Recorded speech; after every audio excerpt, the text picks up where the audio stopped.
નમસ્કાર મિત્રો, ગઈકાલે રાત્રે ગુજરાત ફોરેસ્ટનું જે 6500નું મેરિટ લિસ્ટ બહાર આવ્યું છે. ત્યારબાદ ઘણા વિદ્યાર્થીઓને મૂંઝવણ છે કે શું થશે આગળ. મેરિટ ખૂબ જ ઊંચું ગયું છે, ધાર્યા કરતાં પણ ઊંચું મેરિટ ગયું છે, પરંતુ કેટલા માર્કે અટક્યું તેનું કોઈ પણ વિદ્યાર્થીઓને કશું ખબર. મેરિટ કઈ રીતે બન્યું તે પણ વિદ્યાર્થીઓને મૂંઝવણ છે અને માત્ર 6500 વિદ્યાર્થીઓને જ બોલાવવામાં આવ્યા છે. ત્યારબાદ હસમુખ પટેલ સાહેબે એવી પણ જાહેરાત કરી છે કે 25 ગણા ઉમેદવારોની દરખાસ્ત સરકાર પાસે મૂકવામાં આવી છે, તો 25 ગણા ઉમેદવારોને પણ બોલાવવામાં આવશે. તો તે વિગતે આજે આપણે સમજ્યું કે કઈ રીતના આ 25 ગણા ઉમેદવારોની પ્રોસેસ થશે અને નવા કેટલા ઉમેદવારોને ચાન્સ મળશે અને કયા જિલ્લામાં કેટલું મેરિટ ઊંચું ગયું છે તે આજે આપણને 12 વાગે ખબર પડી જશે. પ્રથમ લિસ્ટ જે આવ્યું છે તેમાં 6584 વિદ્યાર્થીઓને ક્વોલિફાય કરવામાં આવ્યા છે ફિઝિકલ ટેસ્ટ માટે.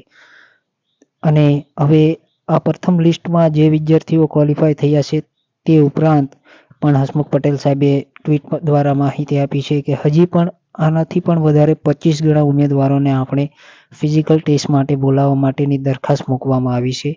તે દરખાસ્ત સરકાર સમક્ષ રજૂ કરવામાં આવી છે. જો એ દરખાસ્ત મંજૂર થશે તો આવનારા દિવસોમાં એટલે કે એક અઠવાડિયાની અંદર નવી 25 ગણા ઉમેદવારોની લિસ્ટ બહાર પાડવાની છે.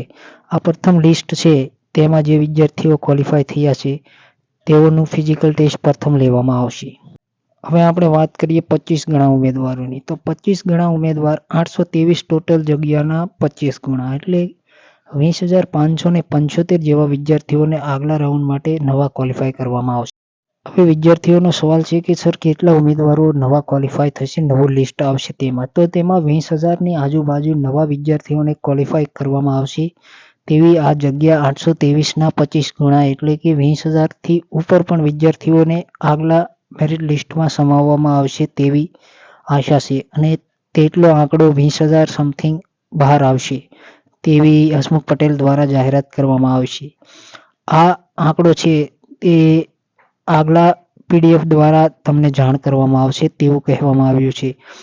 આપણે આજે 12 વાગ્યા સુધીમાં મેરિટ લિસ્ટ અને કટ ઓફ કયા જિલ્લાનું કેટલું કટ ઓફ છે તે માહિતી આજે 12 વાગ્યા સુધીમાં આવી જશે.